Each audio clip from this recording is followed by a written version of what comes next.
Good morning and happy Monday. My hair is a hot mess, but it's okay because it's Monday and this is real life, everybody. I had posted about doing a Q&A. Please ignore the background noise of Paw Patrol and Judge Mathis. My 4-month-old loves Judge Mathis and Steve Harvey. I don't know, I think it's their voices, I'm not really sure. And Harper is a huge Paw Patrol fan. Paw Patrol. I'm sorry, I didn't drink all my coffee yet today. Um, I've gotten 3 questions so far. I definitely want to answer the first one that I got from a very good friend of mine, Jen. And the term negative, I want to say I use a lot, like in the sense of like a negative person or a negative energy. I don't judge anyone, but negative I feel is a perfect word, perfect label for something that's not benefiting you, period. So, with that said, the question that Jen asked was how best to not let negative people affect you when you have to be in contact with them. And I think that's a great question because unfortunately, sometimes when we go to school or work or maybe have family functions for some of us, we don't necessarily see eye to eye with everyone. And maybe that's because they do have negative energies, or there's always something wrong with them, or you know they're just all full of drama, they never have anything good to say, or they never wish anyone else well, or they want everything to be about them, and it's a pity party in general and you just don't want an invite, and that's totally cool because who wants an invite to a pity party? I don't. um but I would say the best way to go about it is, it sounds crappy or like, I mean, I wouldn't say it's rude. I just think it sounds like kind of like whatever about it. But be an adult. You know, say hello. Don't add to the negativity. If it's, like I said, a family function and you necessarily don't get along with that person, still say hi. Show respect because I believe respect is huge. And whatever you exude into the world, you give, you'll receive. And I think instead of fighting fire with fire, kill them with kindness kind of situation. You know what I'm saying? Um, if you have to be in contact with that person. Now, if you don't, and you see them in the street or whatever, and it's not affecting your everyday, to where, like I said, you have to work with them or it's a family function or something like that, then you know what? Still be an adult, but you don't have to go out of your way to be a good person. You don't have to go out of your way to not, entertain negative negative people or negative energy or a negative action. Um, I know some people that I don't want to say that they're not good people because they do have good intentions. They do have the power to be good, but they do use self pity and they do exude just dry, dark, negative crap daily, constantly. And it gets to the point to where you really want to be like, look, your life ain't that bad. There's people that live under bridges that put more positive energy into the world than you do, and you have a home and a great job, etc., etc., etc. I constantly try to tell people that I feel are having like a negative day or are just down. I try to remind them of what they have that's a blessing to them. And I feel like also with that question, I feel like some people don't appreciate what they have. So when you're unappreciative, you can't you can't be thankful.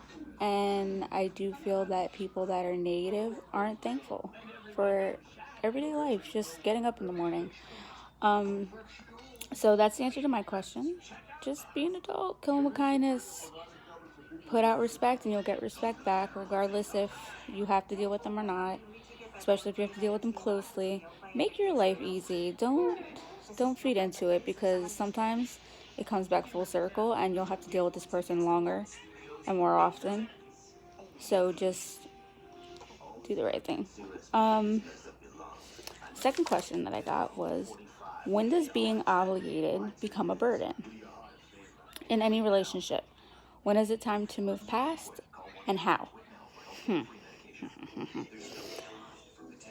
Me, myself, I've been in friendships and relationships to where I did feel obligated to stick around or stay, or because I've known somebody forever, I felt like it was my job to, give them the benefit of the doubt.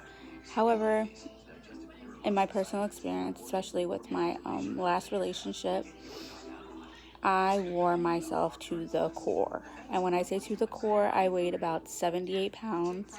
I was constantly sick. I worried. I barely slept. I put a lot of my dreams and goals aside to basically take care of an adult. As I moved past the situation, I looked at it and said, wow, I really, not that I wasted time, but I didn't use my time wisely, and I should have. Instead of being, a girlfriend and enjoying a relationship, I was a mother, a girlfriend, a teacher, a boss. Like, you can't do everything or be everybody. So what I would say to that question is, feeling obligated happens sometimes. It's a natural way to feel. It's just like feeling sad or happy.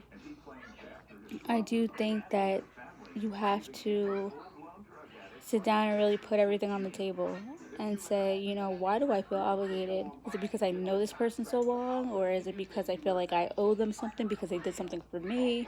I think it's more within yourself to know when enough is enough. Again, be kind about it. You don't have to be like, hey, I don't want to be your friend because you make me feel obligated, or hey, we can't be together no more because you make me feel obligated and you suck. Don't do that, because you're just putting bad out there and you're going to get bad back. Just, really, before any decision's made, you know yourself better than anyone does. Even though we are sometimes our own worst enemies, we do know our limits. We do know what we're down for and what we're not. So I would say, if it's making you to the point that you're ill and you're sick and you have like no ambition to motivate yourself to do anything else but be drained, it's time. You know it. You might just need that little push. And with that, I would say, again, put everything out on the table. Why do you feel this way? And then progress in the sense of moving forward with it and, getting it to where it's no longer a burden to you. And sometimes with breaking up, in a sense, you have to keep yourself occupied, keep yourself busy to where you're not thinking about it. You're not dwelling on it. Because sometimes when we dwell too long, we go backwards instead of forwards. And life's all about moving forward. So, third question. How long do you feel is enough time to start a new relationship after breaking up? Fantastic questions. It all depends. It depends on how long you were with the person in the relationship, how you guys broke up, why you broke up, was it a bad breakup, was it a good breakup? After being with my ex for eight years, we broke up because of certain reasons. And I cannot say the relationship was great because, like I said in the past question, it really, really took a toll on me. Now, it wasn't always terrible, but it really wasn't a healthy relationship for me. Now, do I have any bad feelings? No. Is there any bad blood? Absolutely not. Do him and I still consider each other friends? Absolutely. But life has to move on, and it has to move on in a good way. And yes, my shirt says good vibes. Love Mr. Rogers, because that's what I'm giving out, good vibes. But we were apart for about 18 months before I even considered even hanging out with somebody else. And I'm happy I waited that long because I got to go through all the emotions, being sad, being depressed, second guessing it. I had to go through all those emotions for myself, and I think that's important because I think some people get out of relationships, whether they've been with somebody 6 months or 6 years, and their way of making things better or not being upset is to jump into another situation. Whether you're a friend with benefits or an actual relationship, don't do that because all you're doing is setting yourself up for a big, big problem. So like I said, I waited 18 months to even start hanging out with my now husband, which I've known since middle school, so he wasn't a stranger, and I think we like dated secretly, kind of, because we didn't really want anybody like all in the business. Probably about 4 months before we even actually like hung out one-on-one kind of thing, like going out anywhere.